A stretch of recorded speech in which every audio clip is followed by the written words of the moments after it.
Hello student, I am Mr. Deepak Ahirav sir, Pimpalga School, Pimpalga Baswant. Today we have to learn about the science subject standard 8, chapter number 5, inside the atom. Okay, so see here in this book, what is mean by matter? What is mean by matter? Matter म्हणजे काय? Matter म्हणजे मराठीत त्याला द्रव्य म्हणतो. द्रव्य म्हणजे काय? What is mean by matter? Do you know about the matter?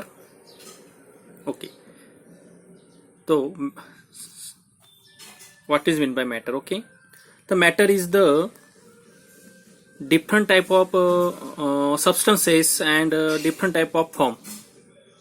Matter is a different type of substances and different forms is called matter, and that present in the nature. Okay, that present in the nature. लक्षात घ्या पोरांनो की matter काय आहे. Matter हा वेगवेगळ्या पदार्थांपासून बनलेला म्हणजे असा. Matter is a different type of substance. Matter हा एक वेगवेगळ्या प्रकारचा पदार्थ असतो आणि तो वेगवेगळ्या रूपामध्ये प्रेझेंट असतो निसर्गामध्ये. लक्ष, असा प्रकारचा पदार्थ की तो निसर्गात प्रेझेंट आहे वेगवेगळ्या रूपामध्ये, वेगवेगळ्या प्रकारामध्ये, त्याला मॅटर म्हणतो. फॉर एक्झाम्पल, मॅटर म्हणजे सॉलिड आहे, लिक्विड आहे, गॅस आहे. सॉलिड, लिक्विड, गॅस हे त्याचे वेगवेगळे काय आहेत? फॉर्म्स म्हणजे रूप आहेत. Okay, what is an atom? Atom म्हणजे काय रे? Atom is the smallest particle. Atom is the smallest particle of matter or element. म्हणजे ॲटम हा एक अतिशय असा स्मॉल, अतिशय सूक्ष्म असा कण आहे. कोणाचा? त्या मॅटरचा किंवा एलिमेंटचा.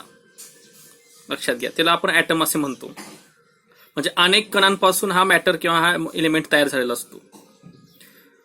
म्हणून ते व्याख्या तयार करू शकतो आपण. Atom is the smallest particle of the matter or element. Okay, what is the smallest unit of matter? आता सांगितलं मी. सर्वात स्मॉलेस्ट युनिट, मॅटरचं सर्वात स्मॉलेस्ट युनिट काय आहे? Atom. Smallest unit of matter is a atom. लक्षात घ्या. ओके, आता बघा इथं, we have seen that matter is made up of molecule. बघा, आपण पाहिलं होतं की हे जे मॅटर असतात हे कशापासून तयार झालेले असतात? तर मॉलिक्युल्स पासून. बघा, we have seen that matter is made of molecules. म्हणजे मॅटर्स जे आहेत ते काय कशापासून तयार होतात? मॉलिक्युल्स पासून तयार होत असतात. येतं का लक्षात पोरांनो? पुढे बघा काय दिलं आहे. Molecule are form from atoms. आणि हे जे मॉलिक्युल्स असतात हे ॲटम पासूनच तयार झालेले असतात. जर लक्षात आलं का? We have seen that matter is made up of. Matter कशापासून तयार झालेले आहेत? मॉलिक्यूल पासूनच तयार झालेले असतात. म्हणजे वेगवेगळ्या रेणूंपासून हे द्रव्य तयार झालेले असतात. किंवा जे याला बघा, मॉलिक्यूल तुम्हाला माहित आहे, मॉलिक्यूल असतं. मॉलिक्यूल म्हणजे रेणू, आणि रेणूंपासूनच हे मॅटर म्हणजे द्रव्य तयार झालेले असतात. We have seen that matter is made up of molecule. आणि molecule are form from atom. म्हणजे सूक्ष्म कणांपासून ॲटम तयार होत असतो. सूक्ष्म ॲटम्स पासून मॉलिक्यूल तयार होतो आणि ह्या मॉलिक्यूल पासून मॅटर हे तयार होत असतात. लक्षात घ्या. आणि effectively an atom is a smallest unit of matter. Effectively an atom is a smallest unit of matter. लक्षात घ्या की हे जे मॅटर आहे त्यांच्या सर्वात स्मॉल युनिट म्हणजेच काय? ॲटम.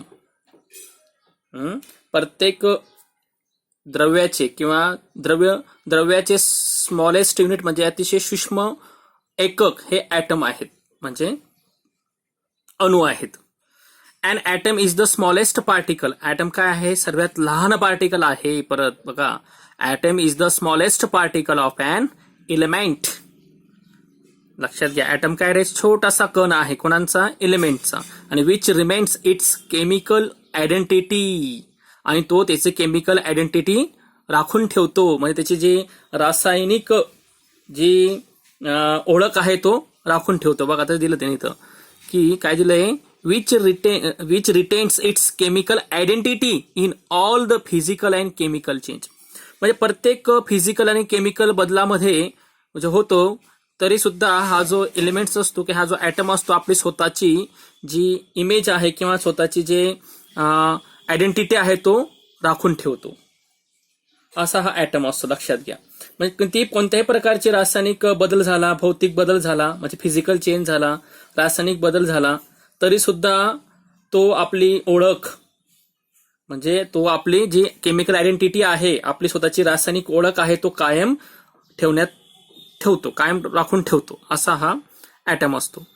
आता बघा काय दिलंय, in the table shows name and formula of some substances. Complete the table by putting tick mark in appropriate box and to indicate the information of smallest particle and type of matter.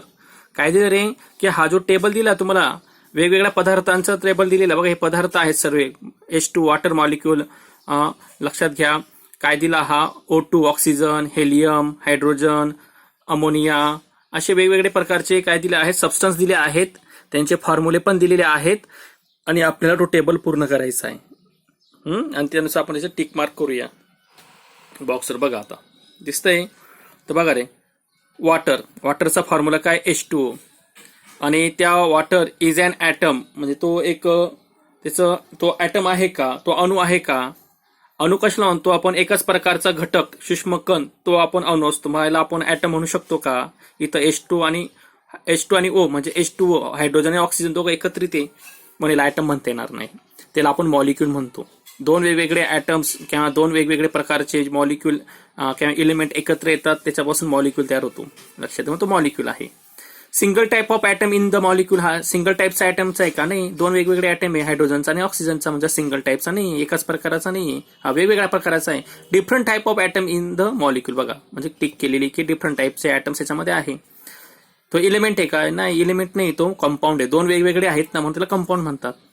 अथवा oxygen हा एकाच प्रकारचा बघा O2 म्हणजे दोन oxygen एकत्र आहे पण तो एकाच प्रकारचा आहे ना म्हणून त्याला मॉलिक्यूल म्हणू. कारण दोन सारखे ॲटम सुद्धा एकत्र आले तर आपण मॉलिक्यूलच म्हणतो. त्याला सिंगल टाईपचाच ॲटम हे सर्व सेम प्रकारचे ॲटम एकत्र ना म्हणून single type of atom in the molecule. ह्या मॉलिक्यूल सारख्याच प्रकारचे ॲटम आहेत. डिफरंट टाईपचे का नाही, सेम आहे, दोन ऑक्सिजन म्हणून क्रॉस केलं. एलिमेंट आहे का, हा याला एलिमेंट म्हणू शकतो आपण, सारखे टाईपचे असले तर, सेम ॲटम असले तर एलिमेंट म्हणून तो कंपाऊंड नाही. तसं हेलियम बघा, हेलियम हा एकटा आहे म्हणजे ॲटम, त्याला मॉलिक्यूल म्हणता येणार नाही. तो सिंगल टाईपचा आहे का, हा सिंगल आहे हेलियम, डिफरंट नाही आहे, त्याला एलिमेंट आपण म्हणू शकतो, तो कंपाऊंड नाही.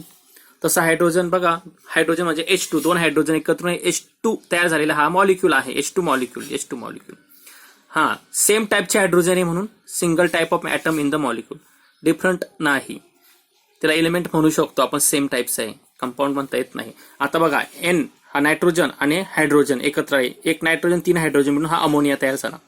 मग ॲटम आहे का, नाही, ह्याला मॉलिक्यूल म्हणू शकतो आपण. सिंगल टाईपचे आहेत का सर्व, नाही, दोन वेगवेगळे प्रकारचे टाईपचे ॲटम एकत्र आले म्हणून different type of atoms in the molecule. याला एलिमेंट म्हणता येणार नाही, का बरं, दोन वेगळे ॲटम एकत्र आले म्हणून तो कंपाऊंड.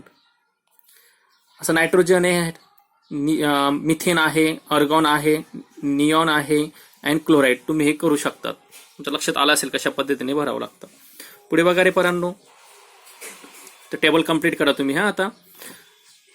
आता बघा, we have learn in the earlier standard that smallest particle of the atom of the substances are molecule. आणि आपण शिकलो होतो अर्लियर स्टँडर्ड मध्ये की स्मॉलेस्ट पार्टिकल जे असतात, smallest particle of most of the substance. लक्षात घ्या, सर्वात जास्त करून जे पदार्थ असतात त्यांचे छोट्या स्मॉलेस्ट पार्टिकल जे असतील आपण मॉलिक्यूल म्हणतो असं पाहिलं होतं आपण. मग the molecule of a few substances contain only one item.